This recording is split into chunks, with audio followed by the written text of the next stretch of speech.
북주기란 심은 작물 뿌리 부분에 흙을 더 얻는 것을 말합니다. 이런 북주기를 꼭 해야 하는 작물은 감자, 당근, 대파 등입니다.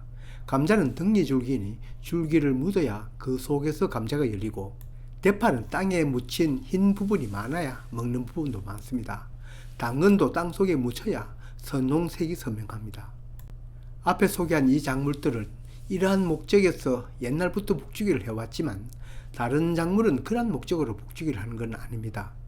그냥 무멀칭으로 심었다면 수확할 때까지 굳이 북주기를 할 필요가 없습니다만, 요즘 대부분 멀칭을 하고 심기 때문에 북주기가 필요한 것입니다. 아시다시피 멀칭을 하는 까닭은 지온 보존과 함께 수분 보존, 잡초 방지를 위한 것임은 누구나 알고 있습니다. 그러나 멀칭을 뚫고 모종을 심었다면 계속 그대로 두면 멀칭한 효과가 반감될 것입니다. 고추이든 가지이든 그 밖 어떤 작물이든 멀칭한 밭에 작물을 심어놓고 그 작물이 어느 정도 크면 북을 주는 것은 거의 생활화되어 있지만, 어떤 텃밭이나 주말 농장에 가보면 그대로 있는 것을 볼 수 있습니다. 또 어떤 것은 처음 모종 심을 때부터 모종 뿌리 부분에 흙을 수북이 쌓아놓은 것도 볼 수 있습니다. 물론 나름의 이유는 있어 일방적으로 뭐라 할 수는 없겠죠. 심을 때 벌써 북을 주는 것은 그 후에 관리가 어렵거나 일손 절감을 하거나, 아님 모종이 충분히 큰 것을 심었을 경우에는 그렇게 할 수 있습니다. 그러나 그러한 특별한 경우가 아니라면 어린 모종을 깊이 심으면 자람이 둔합니다. 얼마나 둔해지냐고요? 그건 깊을수록 둔해집니다. 모종을 심는 깊이는 그 모종이 모판이나 트레이에 묻혀있던 그 깊이나 그 위에 흙이 살짝 묻혀지게 심으면 됩니다. 그러다가 모종이 활착하고 다소 자라면 그 위에 흙을 더 얹어도 자람의 지장이 적어지는 거죠. 그럼 알맞은 깊이로 처음 심었다면 그것으로 되었지 또 북은 왜 주냐고요? 그냥 무멸칭에 심었다면 앞에 새 작물 외에 다른 일반 작물에만 끝이 맞습니다.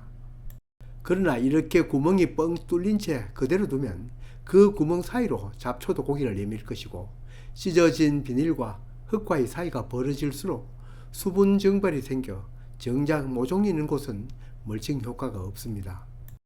잡초 방지 목적도 있지만 가장 중요한 것은 멀칭으로 가두어 두었던 수분 증발입니다. 보통 이 시기가 5월인데 이때부터 6월 하순까지는 우리나라에서는 보통 건기에 해당됩니다. 어떤 해는 6월이 지나가고 7월이 되어도 비 소식이 없을 때가 많습니다. 우리는 어느 밭이나 관수 장치가 다 되어 있어서 멀칭 내의 수분 보존은 중요합니다. 무멀칭에 아무리 관심 갖고 급수를 해도 멀칭보다는 자람이 둔화했습니다. 그럼 모종 심은 지 언제 북을 주는 것이 알맞은가? 딱히 그 시기는 정해진 것이 없습니다만, 모종이 활착되고 그 모종이 땅맛을 느끼고 다소 성장하였으면 흙을 덮어 주면 됩니다. 그것도 이왕이면 비가 온 뒤에 뿌리 부분에 수분이 보충된 뒤에 하는 것이 더 낫습니다. 앞에서 말한 감자, 대파, 당근이 아닌 일반 작물은 그러한 목적으로 흙을 얹어주는 것이 아니고 흙과 비닐 사이가 벌어진 것만 막는 목적이므로 굳이 흙을 많이 얹을 필요는 없습니다. 북을 주는데 쓰는 도구는 무엇이냐고요? 이런 도구는 옛날부터 있었습니다. 손바닥 농부도 옛날에는 그냥 꽃삽으로 흙을 퍼부은데 이제는 북콤이 하나 샀습니다. 연장을 늘리지 않으려고 하였는데 역시 꽃삽으로 하기보단 편리하군요. 손바닥 농장 어떤 회사나 제품 제휴하는 것 없습니다. 당연히 이것도 돈 주고 산 것입니다.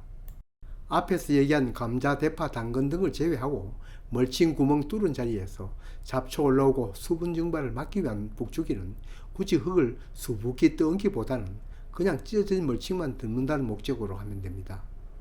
어떤 이는 작물이 넘어지지 말라고 태산같이 쌓아 놓는데 그럴 경우에는 지지대를 세우는 것이 더 효과적입니다.